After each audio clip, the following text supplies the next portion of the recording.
All right, so let's go ahead and let's talk about the upcoming schedule for the Sooners this year. I think it's, in my opinion, really favorable. You got a lot of teams at home, and I feel like you got a lot of easy road games, especially with the first two games at home. We've got UTEP and Kent State. One's at 2:30, one's at 6. So what do you think about those two games? I mean, those are two wins. Anyway, you slice it. Those are two tune-up performances for Oklahoma as they head into what will be a very hostile road environment in Lincoln, Nebraska on September 17th. So I think those games are more about figuring out what you have in your arsenal, both offensively and defensively, as you prepare for a very strenuous road test up at Memorial Stadium in Lincoln. So I don't expect that those games are going to get too hairy or too interesting with UTEP and Kent State. Those should be one-sided defeats for Oklahoma. Those should be romps. Those are the type of games you'd hope are over by halftime. So I try not to put too much stock into non-conference play unless there truly is a game on that schedule that has the opportunity to alter the course of a team's season, even that early on in the process. And I think that game is September 17th against the Nebraska Cornhuskers. I think that, along with the Red River Showdown on October 8th, those are the two biggest games on Oklahoma's schedule in my eyes. Wow. Biggest games on the schedule, even outside of Baylor and Oklahoma State. So it's interesting because, I think we all expect OU to come in and just steamroll UTEP for sure. I mean, Brent Venables' first game back, I think the fans are going to be rowdy, and I think the players are going to want to come out and just dominate that. Sucks that it's a 2:30 game because we all know it's going to be super hot on September 3rd. But you kind of alluded a little bit to that at Nebraska game, and this one really intrigues me, but also really scares me for the Sooners. One, because you've got a new quarterback in Casey Thompson out there. Scott Frost is potentially on the hot seat. And Nebraska was the best 3-9 team probably ever in the history of college football last year. So, I mean, like, you're rolling your eyes, but seriously, like, is there any, like, should there be any worry that OU could go in there and drop the ball and lose that game in Brent Venables' first year? Is there a worry? Yes. But with regard to Nebraska and their claim to being the best 3-9 team in history last year, there's no such thing as the best 3-9 team ever. If you're 3-9, you suck, and Nebraska did last year. Now, granted, they lost 8 of those 9 games in one-score fashion, and it might have been all 9 actually, if I remember correctly, but They made a habit of losing close football games, but a loss is a loss is a loss. And the biggest problem for that Nebraska football program right now is they don't know how to win. And you saw that last year. You saw that they didn't know how to win. They continually put themselves in the type of positions where if you're a football team that knows how to win, you go and get a win. And if you're a football team that doesn't know how to win, you find a way to choke it away. And the Sooners did that time and again over the course of the 2021 season. They played Oklahoma really, really tight down at Owen Field in mid-September. And it was a phenomenal defensive performance from the Cornhuskers. Adrian Martinez played one of the best games he's ever played as a collegian. But this is a radically different Nebraska football team last year to this year. And I understand that they're much in the same boat as Oklahoma in that regard. They underwent a lot of change with regard to both the coaching staff and the player personnel on the field. But I don't think Nebraska wins this game.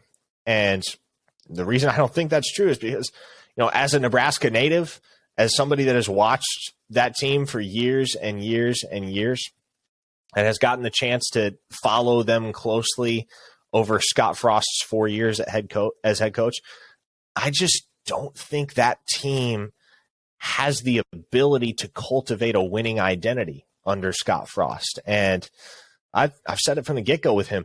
He's a good football coach. The Nebraska football program is a good football program, a historic football program. It's one of the best jobs in college football if done right. But Scott Frost just never was a fit there to me.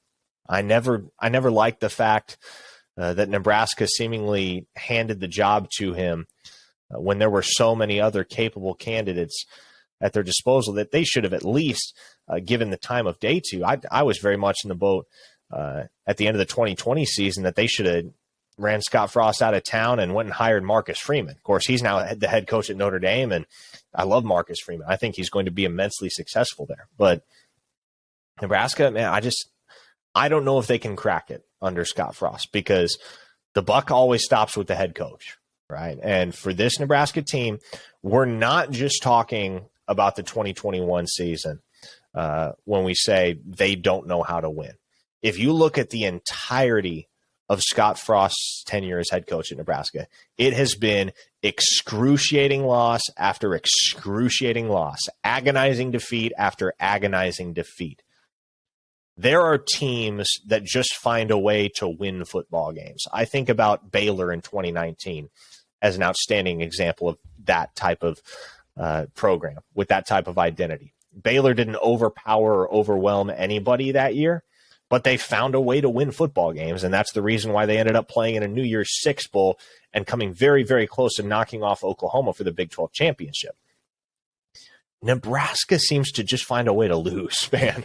And it's sad, and it's unfortunate because, I know as well as anyone how devoted those fans are and how long-suffering they are at this point. I mean, it's been a good long while since they saw their program field a competitive football team.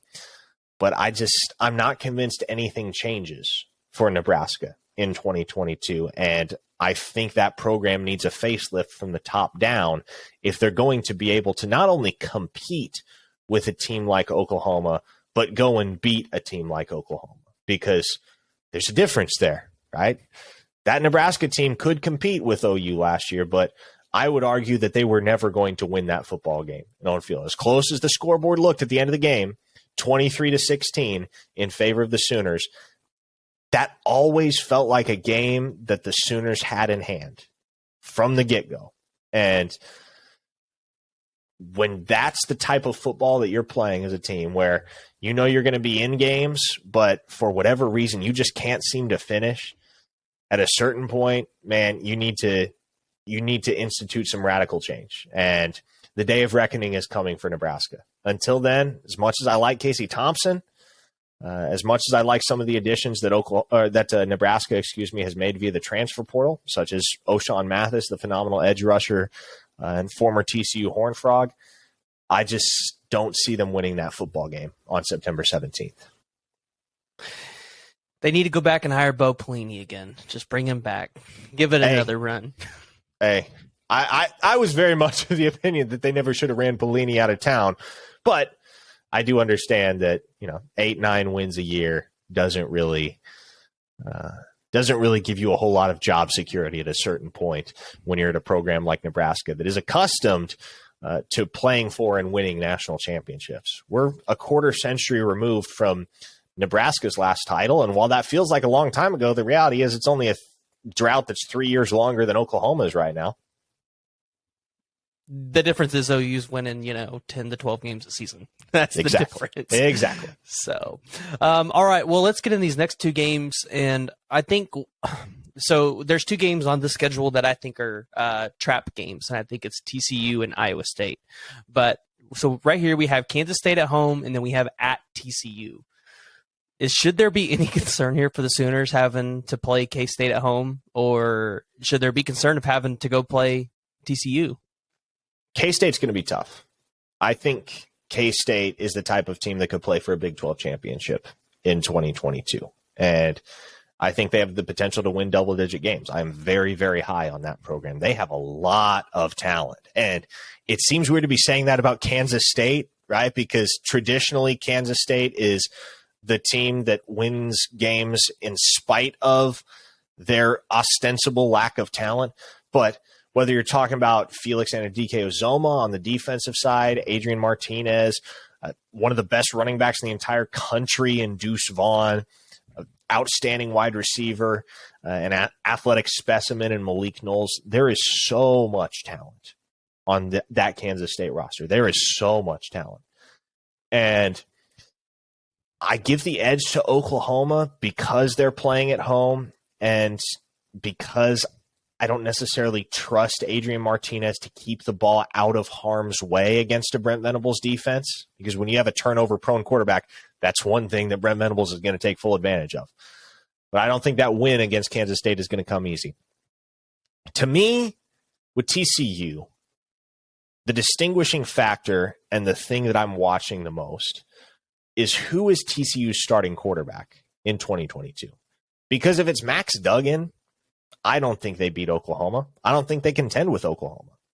If it's Chandler Morris, though, that's where that team has the opportunity to make some noise. And that is why I will be very closely monitoring the starting quarterback battle down in Fort Worth as fall camp progresses. I think this team and this offense has a much higher ceiling with Chandler Morris calling the shots than they do or ever will with Max Duggan at the helm. And that's not a knock on Duggan. He's a fine quarterback. But when Morris is good, he is really good. Borderline elite. You saw it last year against Baylor. Chandler Morris was the only reason why Baylor didn't earn a college football playoff berth last year, because he put up something like 530 total yards against them in that home upset victory over the Bears, I believe a week or two before they knocked off Oklahoma for the Sooners' first loss of that 2021 campaign. So I don't know what to think of TCU, and I'm not going to know what to think until I know who their starting quarterback is. That's where I stand with that football program. But if it's Chandler Morris that gets the nod, yeah, you'd be well advised to watch out for that TCU team, because that's not a win that's going to come easy either. All right, so let's just assume OU's 5-0 at that point, right? And let's just assume Texas is 4-1 going into that game. That's a pretty big game. Since 2010, OU's won 10 times, only lost 3 times. Now, one of those came in the Big 12 championship game. OU's won it 4 times in a row. Do you think they can extend that to a 5-game win streak over Texas, or do you think this is the year that Texas can finally get over the hump with, just that talented team? That team is talented. Yeah, look, I've drank the burnt orange Kool-Aid one too many times. I'm not going to believe it till I see it with Texas. And they're coming off a 5-7 season. Man, I understand that they have a lot of talent on both sides of the ball, especially on offense. I understand the hype for Quinn Ewers, but I just can't make myself believe that this is the year it comes together for this Texas team, because it seems like we've been saying that for 10 or 12 years now. Right? And so I trust Oklahoma and I trust Brent Venables more than I trust Steve Sarkisian and Quinn Ewers. And that's what it comes down to for me. Again, and another thing I'll bring up is you look at the last 7-8 years in this rivalry, these games are almost all one-score games. But Oklahoma's won all but one of them, right? That first game in 2018 that the Sooners eventually avenged in Arlington. The Sooners, regardless of who has been the head coach, who has been the quarterback, what they've had in terms of ammunition on the offensive and defensive side of the ball, they've found a way to win this game. And I believe they will again. Can you give me 1 second here? I need to plug in my computer. You'll have to, I guess, clip and edit this, but I got to make sure it doesn't die before we keep rolling. Yeah, no, that's fine.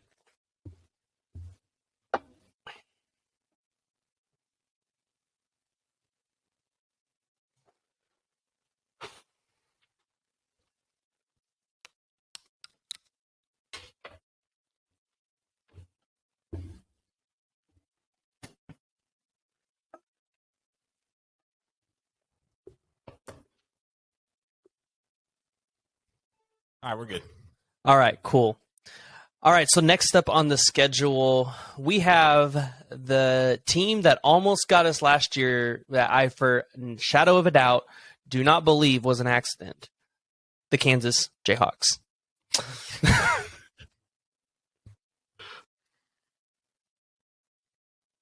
They almost got us last year. They almost got us, and the power going out was not an accident. You know it. Okay, well, we're verging on conspiracy theories now, but that performance was inexplicable, and Lincoln Riley quite deservedly came under a lot of fire in the aftermath of that football game. Kansas is not a good team. They are not. And I think that program is actually headed in the right direction. I'm very high on Lance Leipold as a football coach, and I think if there's a guy that's going to turn it around at Kansas, they got the right guy right now. But they still have – they're still so starved for playmakers, man. And I think this is a team that can win 4 or 5 games this year and start working back towards bowl eligibility, but they're not going to beat a team like Oklahoma. They're not. And especially with Venables and Ted Roof calling the shots on defense. People forget Ted Roof won a national championship in 2010 as Auburn's defensive coordinator, so he's got some credentials too. Especially with those two teaming up to call the shots on defense, I don't see any way that Kansas offense makes a whole lot of headway against Oklahoma in that contest. So I think the Sooners win that one handily, the way that they should have a year ago. Now, this is the game that I think potentially can get OU, assuming that they're undefeated at this point, and it's at Iowa State. It's a night game in Ames, and I believe it's on a Thursday night as well, which lots of teams have fallen to Iowa State, one of the famous ones, that Oklahoma State team. What's your thoughts on this one? Because I think this one's probably the most interesting game on their schedule. Yeah, so that one was worrying me when it was scheduled for Thursday night. It's actually now been moved. It's going to be played on Saturday. And so, especially coming off a bye week, having to undergo that irregular week of practice that leads up to a Thursday night kickoff, that was a game that always had the potential to give Oklahoma some problems, because it doesn't matter how well-grounded and how tightly knit a program is. When you got to face an irregular week of practice, especially coming off a bye, and then go to a hostile road environment and play on a Thursday night, it's going to be tough. It's going to be tough to perform the way that you otherwise would on any given Saturday. Right? But now that game's happening on Saturday, my concerns are alleviated. And it's a little bit unclear what Iowa State's offense is going to look like. Is it going to be Hunter Deckers at quarterback? Is it going to be Nate Glantz at quarterback? Who's going to fill Breece Hall's shoes? Xavier Hutchinson is an outstanding wide receiver, all Big 12 preseason first-teamer. But they've got to replace a lot. They've got to replace a lot, both offensively and defensively, when you look at the losses of guys like Greg Eisworth and Mike Rose. It's a lot easier to replace that type of talent at a place like Oklahoma than it is at Iowa State. And so, especially coming off a 7-6 campaign a year ago, when everybody and their mother expected Iowa State to be right back in Arlington playing for the Big 12 championship, I'm not buying this team. And I think they'll be adequate. I think they'll win 7-8 games again, but they don't make serious noise in the race for the Big 12 championship in my eyes. And so that's a game that, especially now that it's going to be played on a Saturday, that's a game I expect Oklahoma to win. Well, I had no idea that game got moved, so you just gave me a sigh of relief there, because that one scared me a little bit. So next up is another really tough game. It's Baylor at home. I feel like they should win this because it's at home, and after that whole situation last year, I feel like OU fans are going to be a little rowdy for that one, because, I was not a fan of what happened after that game. I feel like they should have just called it, but. Sure, but nobody's going to remember that game, especially by the time it rolls around this fall. Nobody's going to remember what happened in Waco a year ago, because most everybody will have blocked out any and all memories that prominently involve Lincoln Riley. So I'm not sure whether there's going to be much of a subplot there at all. I do think Baylor's going to be a really good football team. And I wonder what Blake Shapen looks like over the first half of the season, because I think that's going to tell us a lot about how far this team can travel. Obviously, Dave Aranda was confident enough in Blake Shapen that he named him his starter at the conclusion of spring ball and pushed Gary Bohannon into the portal. That's how convincingly Blake Shapen won that starting job at Baylor. So if he is as advertised, this Baylor team is absolutely a team that will win double-digit games and be in contention to go back to Arlington. Could very well be the cream of the crop in this conference, at least in the regular season. Could beat Oklahoma on their home turf. Baylor's a very well-coached football team. They've got players on both sides.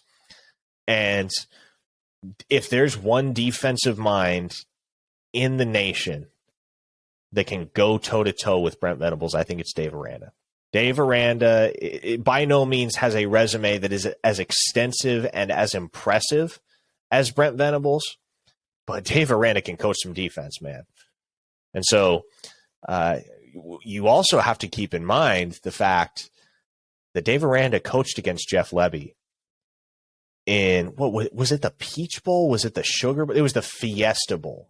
It was the Fiesta Bowl, I think, this past winter when Lebby was still the offensive coordinator at Ole Miss. And Dave Aranda, or did Lebby coach that game? Now I'm getting all twisted around. I think he did, but I mean, he didn't have like great quarterback for that game. I mean, it's not like he had all these tools. Yeah, and Matt Corral got hurt. Yeah. Matt Corral got hurt. They were rolling with a true freshman and Luke Altmaier by the end of it. But the point is, Dave Aranda and that Baylor defense powered down what was, either way, Jeff Lebby's offense in that bowl game. So if there's a defensive mind in this conference that can unravel what Lebby schemes, it is Dave Aranda. That gives me a lot of apprehension surrounding that Baylor game, even though it is in Norman this year. I think it's way too early when you start talking about games that are later on in the season. Right? It's way too early to predict which way those games are going to swing because so much depends on the momentum that you accrue as a program over the first half of the season and attrition due to injury and the circumstances surrounding your locker room. And there's so much that can affect the way that a team looks in week 1 versus the way that they look in week 9, for instance. We're not going to have the same perception. I don't know if it's going to be a better or worse perception. I don't necessarily know one way or the other, but we're not going to have the same perception of Oklahoma as a football team or Baylor as a football team in the week leading up to that game as we do right now. I can guarantee you that. So I think it's far too early to project which way that game goes. But at the moment, on paper, that's essentially a coin flip between those two programs. Yeah, well, we'll just put an asterisk next to that one like we do the Texas game. So the next 3, I feel like OU should walk through these next 3, even with JT Daniels going to West Virginia. But it's at West Virginia, Oklahoma State at home, and then you go to Lubbock. Yeah, exactly. Those should be 3 victories. And Oklahoma State is not going to be the same caliber of football team that they were a year ago. I like where Texas Tech is headed, but they still have a lot of question marks, most ostensibly at the quarterback position. And then with West Virginia, Oklahoma has never lost to that program since they joined the Big 12 back in 2012.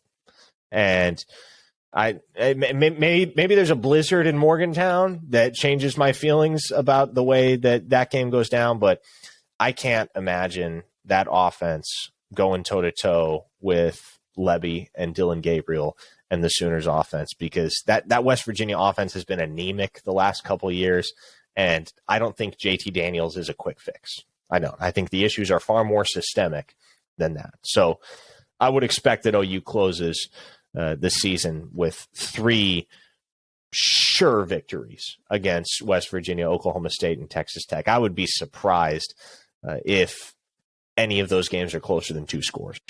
Yeah, I think the floor for Oklahoma this year is 9 wins, and I think the ceiling is at least a college football playoff berth. You know, I think that's realistic. I don't think OU's winning a first-round game this year, but I think they can get there if everything falls in line. But I don't think they're losing any more than 3 games. So